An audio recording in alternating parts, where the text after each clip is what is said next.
রানে ফেরার পরেই বড় ঘোষণা, রোহিত শর্মার নামে হচ্ছে গ্যালারির স্ট্যান্ড। তবে ওয়াংখেড়েতে মুম্বাইকে জিতিয়ে ম্যাচ সেরা হয়ে অভিমানের সুরে নিজের রাগ প্রকাশ করলেন রোহিত শর্মা।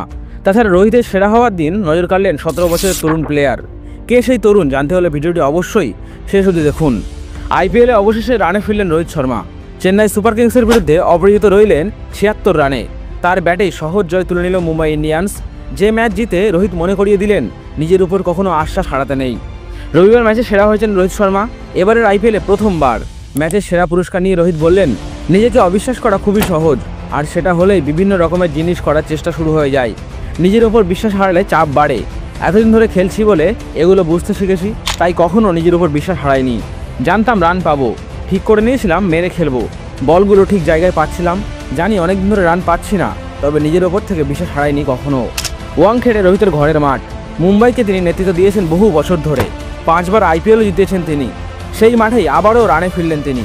ম্যাচ শেষে তার হাত যেভাবে ঝাঁকাচ্ছিল নীতা আম্বানি, তাতে এটা স্পষ্ট সমর্থকদের মতো তিনিও অপেক্ষায় ছিলেন রোহিতের রানে ফেরার। রোহিত বলেন, ওয়াংখেড়ে ক্রিকেট ভালোবাসে। আমার নামে যে স্ট্যান্ড হচ্ছে সেটা অনেক দূরে, ওখানে ছক্কা মারা অনেক কঠিন। ছোটবেলা থেকে এই মাঠে খেলা দেখে এসেছি। একটা সময় মাঠে ঢোকার অনুমতি ছিল না। এই মাঠে খেলে বড় হয়েছি। সেখানে আমার নামে স্ট্যান্ড হবে, এটা একটা বিরাট সম্মানের ব্যাপার।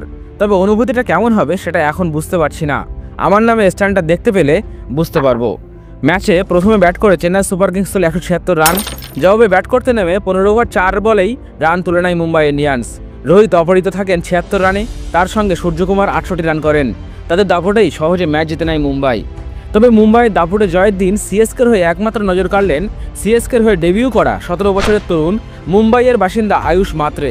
প্রথমবার সিএসকের হয়ে আইপিএল খেলতে নেমে নিজের 3 নম্বর বলেই ছক্কা মারে সে। পরের 2টি বলে আবারও একটি ছক্কা ও 4 মারে। ডেবিউতে মাত্র 15 বলে 32 রান করে সে। ফিল্ডিংয়ে একটি ভালো ক্যাচ এবং একটি নিশ্চিত 6 বাঁচিয়ে দেন তিনি।